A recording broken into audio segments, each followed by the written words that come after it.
বাংলাদেশের রাজনীতিতে হঠাৎ করে পাকিস্তান প্রীতি প্রবল আকার ধারণ করেছে। পাকিস্তানি জনগণের সঙ্গে আমাদের যে সম্পর্ক, এটি মূলত ধর্মভিত্তিক এবং যারা আমাদের দেশের সংখ্যাগরিষ্ঠ মানুষ ইসলাম ধর্মের অনুসারী, তারা কেবল পাকিস্তানি নন, এমনকি উগান্ডার, ইথিওপিয়ার অর্থাৎ উত্তর এবং দক্ষিণ আফ্রিকার যত কালো মানুষ রয়েছেন, তারাও যদি আমাদের কাছে এসে পরিচয় দিয়ে বলেন আসসালামু আলাইকুম রহমতুল্লাহি ওবরকাতুহু, আমরা তাদেরকে বিশ্বের যে কোনো সুন্দর মানুষের তুলনায়, সাদা চামড়ার মানুষের তুলনায়, ধনী মানুষের তুলনায় তাদেরকে বুকে টেনে নেই। এটি হলো প্রথম, শেষ এবং একমাত্র কারণ।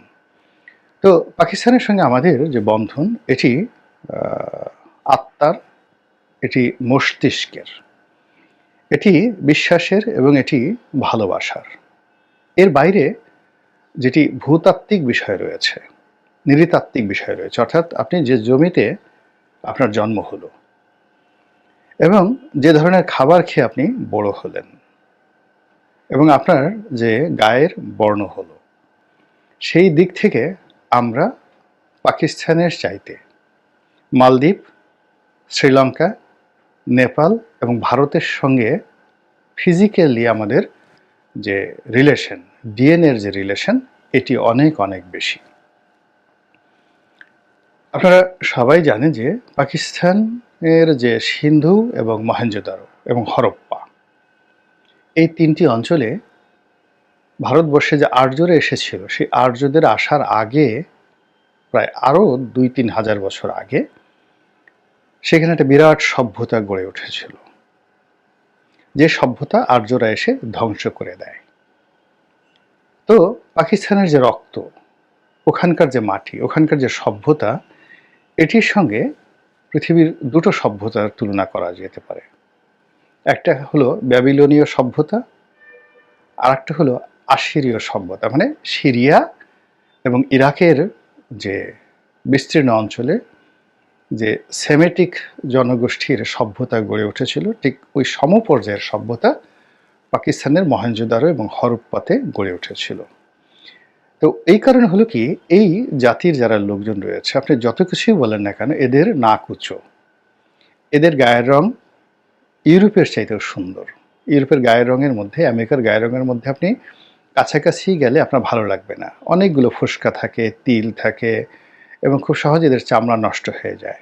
আমাদের বাংলাদেশে যদি কোনো ইউরোপিয়ান লোকজন বেশ কিছুদিন থাকেন, তারা অসুস্থ হয়ে পড়েন এবং তাদের স্কিন ক্যান্সার হয়ে যাবে আমাদের এই আবহাওয়াতে থাকলে। কিন্তু পাকিস্তানের চামড়াটা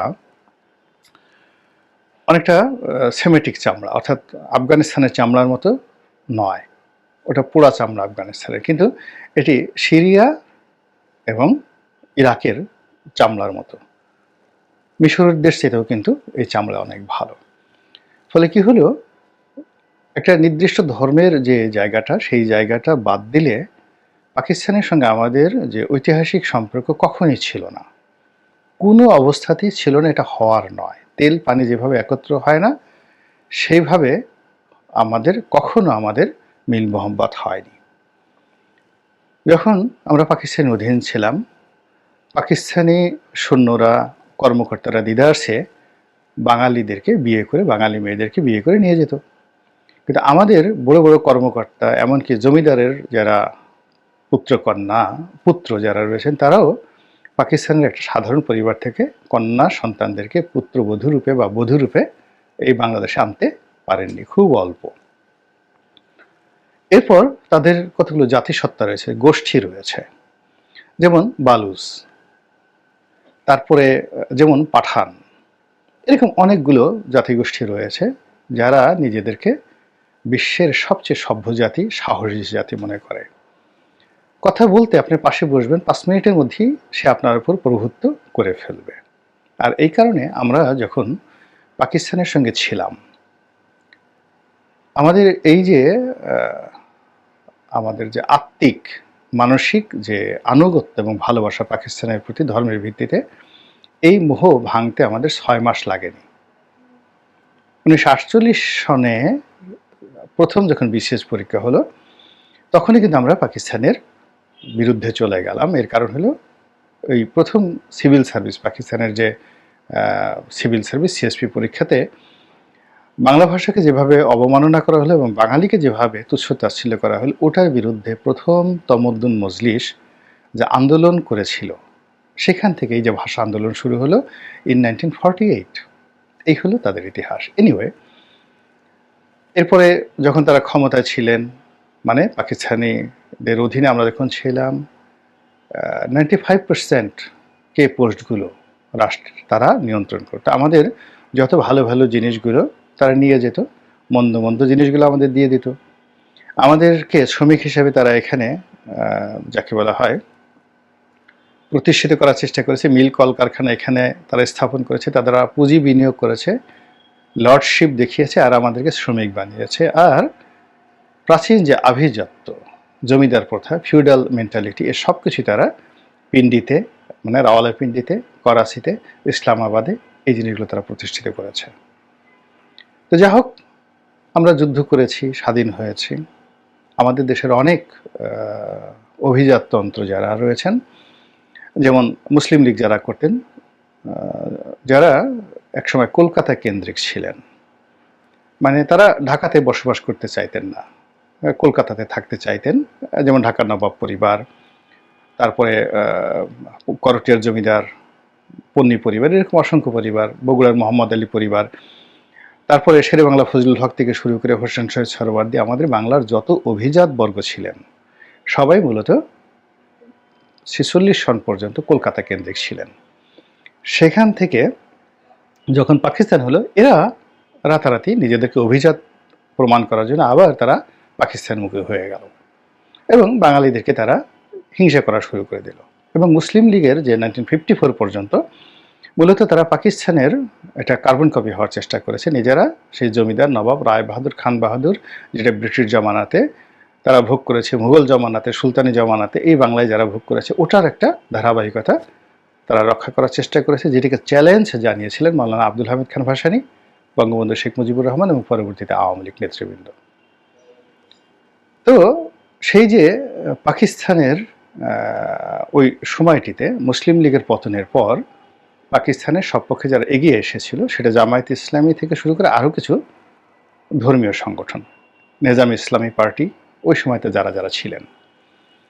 তো সেই শক্তি ৭১-এর মুক্তিযুদ্ধের পরে মূলত রাজনৈতিকভাবে তারা সবাই দুর্বল হয়ে পড়ে এবং বঙ্গবন্ধুর হত্যাকাণ্ডের পরে এই পুরনো মুসলিম লীগ, জামায়াত ইসলামী, নেজাম ইসলামী পার্টি থেকে শুরু করে যারা ইসলাম কেন্দ্রিক একটা ভ্রাতৃত্বের বন্ধনে পাকিস্তানের সঙ্গে বন্ধুত্ব করতে চেয়েছিল, তাদের মাথায় রাজনীতি কোনো মূল ফ্যাক্টর ছিল না, এমনকি অর্থনীতি ছিল না। তারা জান্নাত পেতে চাইতো, আল্লাহকে খুশি করতে চাইতো এবং পাকিস্তানের উর্দু ভাষা এবং হরফকে তারা আরবি ভাষার যাকে বলা হয় কার্বন কপি মনে করত। এর ফলে কি হলো, তারা সেই বঙ্গবন্ধু হত্যাকাণ্ডের পর আবার অর্গানাইজ হয়ে তারা ৩-৪ বছর বেশ দাপট দেখালো, অর্থাৎ 1976 থেকে 81 সন পর্যন্ত। কিন্তু ওই যে আমাদের যে ভূতাত্ত্বিক রাজনীতি, যেটা ভারতের সঙ্গে, শ্রীলঙ্কার সঙ্গে, মালদ্বীপের সঙ্গে আমাদের যে আত্মার সম্পর্ক নয়, শরীরের সম্পর্ক, সেই শরীরের সম্পর্কের কারণে আমরা আবার সেই দিল্লির অধীন হয়ে গেলাম এরশাদের জামানাতে, এবং সেই অধীনতা এখন পর্যন্ত বহাল আছে ফিজিক্যালি। তাহলে দেখুন, আমাদের বিরাট জনগোষ্ঠীর যাদের সঙ্গে রক্তের সম্পর্ক, ফিজিক্যাল রিলেশন ভারতের সঙ্গে, আর আত্মার সম্পর্ক মক্কা মদিনার মতো যে বিশ্বাস ভালোবাসা, ওটা ইসলামাবাদ রাওয়ালপিন্ডির মতো। মানে এখানে মক্কা মদিনার সঙ্গে আমি তুলনা করছি না, মানে আমরা আরবের যে কোনো মানুষকে দেখলে যারা মানে মুসলিম ভ্রাতৃত্বকে যেভাবে শ্রদ্ধা করছি, একইভাবে পাকিস্তানকে আমরা সেভাবে ভালোবাসতে চাচ্ছি। সেই ভালোবাসাটার সঙ্গে যে রাজনীতি ইদানিংকালে জটিল রাজনীতি যুক্ত হয়েছে, এই বিশেষ করে পাকিস্তান যখন বাংলাদেশে পরাজিত হলো ভারতের হাতে বেশ কয়েকবার, এই একটা পরাজয়ের তাদের একটা ক্রোধ রয়ে গেছে। দ্বিতীয়ত এখন মিলিটারি পাওয়ারে পাকিস্তান পরমাণু শক্তির অধিকারী এবং ভারতের সঙ্গে তাদের একটা দা কুমড়ার সম্পর্ক। ফলে বাংলাদেশে যে চলমান এই অবস্থাটাকে তারা যে কোনো মূল্যে তারা ন্যাচারালাইজ করতে চাচ্ছে, ভারতের উপর প্রতিশোধ নিতে চাচ্ছে। বাংলাদেশে আর সেই তারা নতুন করে আধিপত্য বিস্তার করতে পারবে না, কিন্তু অর্থনৈতিকভাবে সহযোগিতা করতে পারবে না, কিন্তু ভারতের বিরুদ্ধে লড়াই করার জন্য তারা যত রকম লজিস্টিক সাপোর্ট দরকার পুরোটা দেবে। এমনকি পাকিস্তান এখন এমন একটা অবস্থায় রয়েছে, দরকার হলে পাকিস্তানের নারীরা তাদের গহনা বিক্রি করে শাহবাজ শরীফের হাতে দিয়ে দেবে।